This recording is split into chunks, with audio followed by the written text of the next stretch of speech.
আজি আমি পঢ়িম অম্ল, ক্ষাৰক আৰু লৱণ। ইংলিছত ক'বলৈ গ'লে এচিড, বেছ এণ্ড সল্ট।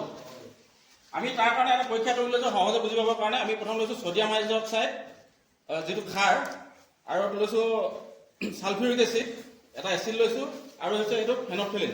ই হৈছে ইণ্ডিকেটৰ। আমি যেনেকৈ বৰ্ডবিলাকত আমাৰ ইণ্ডিকেটৰ থাকে বা টিভিবিলাকত ইণ্ডিকেটৰ থাকে, কোনোবা এটা কাৰেণ্টটো আছে নাই আমি বৰ্ডখনত চাই গম পাওঁ যে ইণ্ডিকেটৰটো আমাকে জ্বলি থাকিলে আমি কাৰেণ্ট আছে ইণ্ডিকেটৰ নমাই থাকিলে, ঠিক তেনেকৈ আমাৰ ফেনফথেলিনটো ইণ্ডিকেটৰ হিচাপে কাম কৰিব আমাৰ এচিড, বেছ আৰু লৱণ পৰীক্ষাৰ ক্ষেত্ৰত।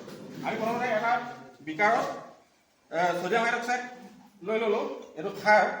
তাৰপিছত আমি ফেনফথেলিন দিলোঁ যি সূচক হিচাপে, সূচক ফেনফথেলিন দিছোঁ। এতিয়া কালাৰটো চাবা কি পৰিৱৰ্তন হয়,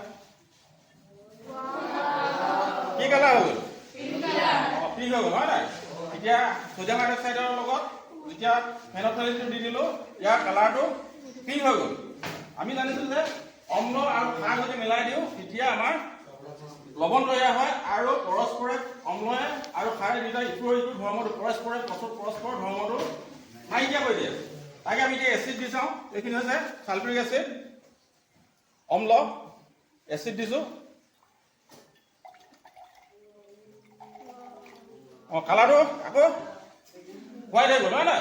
এতিয়া প্ৰথমতে আমি ইয়াত লৈছিলোঁ ছডিয়াম হাইড্ৰক্সাইড ক্ষাৰ, হেৰি ফেনফথেলিনটো অকল সূচক হিচাপে কাম কৰিলে, পিংক হৈছিলে।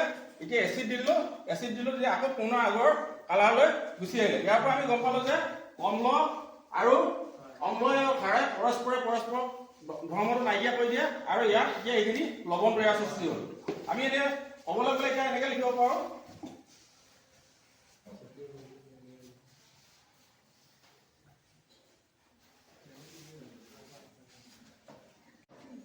অম্ল,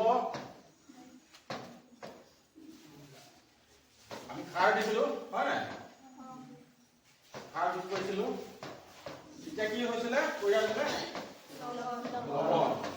লৱণৰ লগতে কিছু পানীৰ সৃষ্টি হয়। আৰু এই বিক্ৰিয়াটোত যেতিয়া অম্ল আৰু ক্ষাৰে ইটোৱে ইটো পৰস্পৰ ধৰ্মটো নাইকিয়া কৰি দিয়ে, সেই বিক্ৰিয়াটোকে কোৱা হয় প্ৰশমন বিক্ৰিয়া।